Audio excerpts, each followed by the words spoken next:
Right,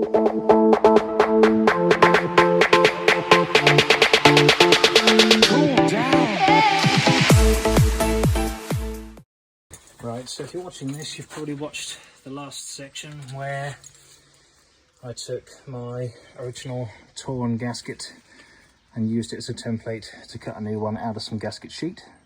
So that's been done. Anything I would recommend, which I didn't say in that video, is make sure your bolt holes actually can have bolts put through them. So I'm going to be using a bolt. I'm just going to lightly push it through each one of these holes to make sure it goes through the way it's supposed to, as I really don't want it to cause an issue. And this would be a really terrible point to tear the gasket, so make sure we're going to do that. Probably wise to use a drill bit or some kind of cutter to make these holes more perfect, but yeah, my mistake. So what we're hoping is that the Grom now, with the flywheel tight, won't make the squealy noise. As you can see on the inside here, this is the starter motor. There's a very top tiny spline here, and that is permanently splined with this cog, and the back of this has a larger tooth gear that goes in contact with this one behind here on the back of the flywheel. There is a one-way clutch behind the flywheel, which is supposed to help disengage the starter motor, but as we know, that is not doing what it should be doing. So my solution for that is to make sure everything is tight and working order. Put it all together and see what happens. If it still makes that squealy noise, then at least I would have ruled out any issue with the flywheel, and I will open the starter motor and have a look in there and see if any of the parts in there to help it disengage are stuck. As to get the starter motor in and out of a Grom, it's a bit of a pain. You need to essentially take a piece of wood and put it down here so you can actually hit the top of the case slightly with a mallet to get it to slide out once it's been unscrewed. That can, knock things on the inside of it and cause problems, but we shall see. So, as you can imagine, set it down on the bike side of the cover, so I'm not going to go up and down on the side, just to make sure everything lines up as it should. And then you have to adjust slightly to get it to do what I want it to do, but we shall see. Normally I adjust the tripod between actually recording the little bits, but I'm feeling particularly lazy, so let's just get all the legs adjusted so I can get the camera in a bit closer. There we go. As you can probably see on the case, at least, the location dowels are still on the case, so annoyingly, let's get that set up where it needs to go. It's going to go that way around. Now what we're going to use is a little bit of engine oil. We're just going to put that along the edge to help this stick down properly. Now engine oil is nice and thin once it's spread out, so it's just going to hold things exactly where they need to be, snug up to the cover. So if you're doing it like I'm doing it and the bike's on its side, all of the oil is on the other side of the bike, so I haven't drained the bike of oil, but the flywheel itself needs lubrication, so there is oil kind of like just sat in it, if you will. So let's make sure we get this on the right way. So we want to make sure you find the location dowel holes, which are the bigger of the holes that have been cut, and seat your gasket over those. I really don't want to tear this.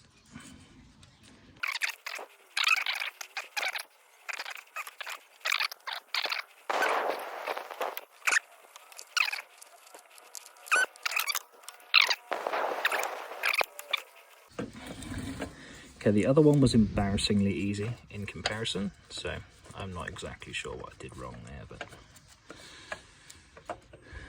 right.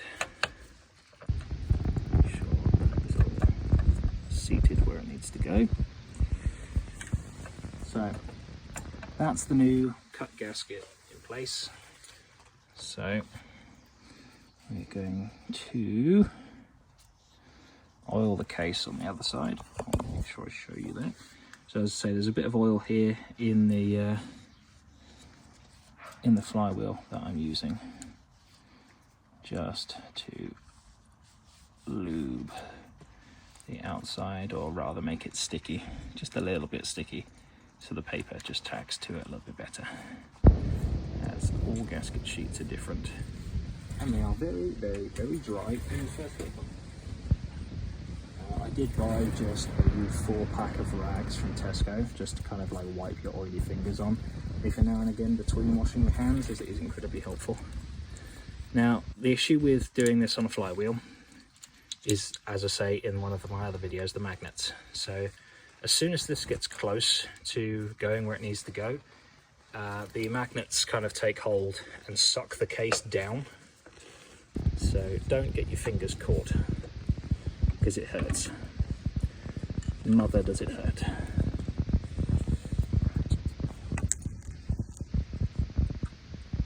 Get that near where it needs to go. Ah, magnets. Okay. Ah. Ow. Oh, okay.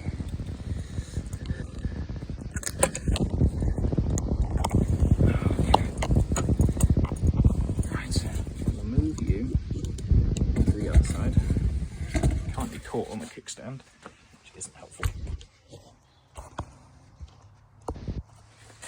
I'll just try and line this up a little bit better.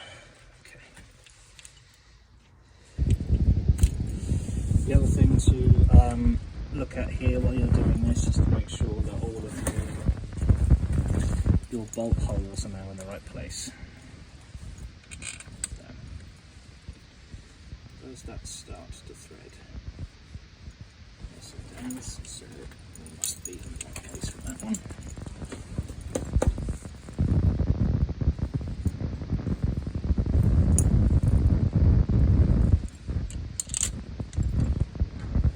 That one looks okay.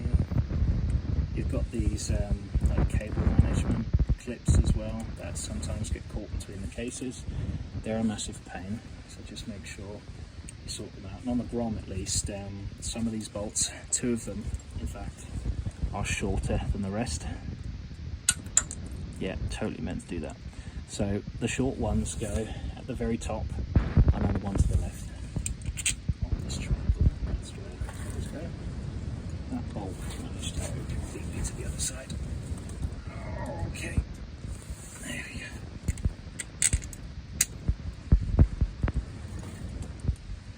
I have an impact driver set up to put these bolts in. It's not something that you need to do this job. You can do it by hand. I'd recommend tightening them by hand. Make sure that everything goes where it came from. All your clips and bits and pieces. Now we've got that big gasket sheet, cutting new gaskets is not going to be difficult. So when putting any new cases on or any gaskets on, you want the whole thing to go down perfectly flush. You don't want to put one side down and then the other side down. So what you do is you tighten it in a star-shaped pattern, and by that I mean pick a bolt, then go opposite, opposite to one side, opposite, opposite to one side, opposite, etc. So I've just lightly put that one in place, so I'm going to go down to the diagonal opposite. Like that. You see the case is moving. Go back to this one, and then go to the opposite one. Go to the opposite one. That's it. Here. And then one left, I think.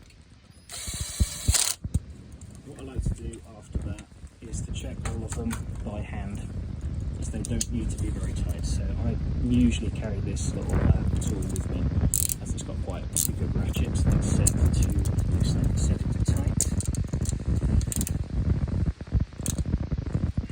Just go around, making sure that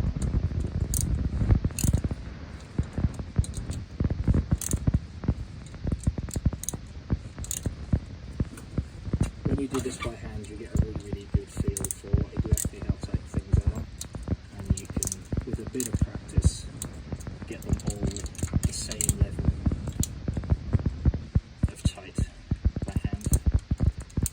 And be wary as well that when you do go around tightening things like this, depending on what they are, if you tighten one side and then tighten the rest, the one you started with might then become loose.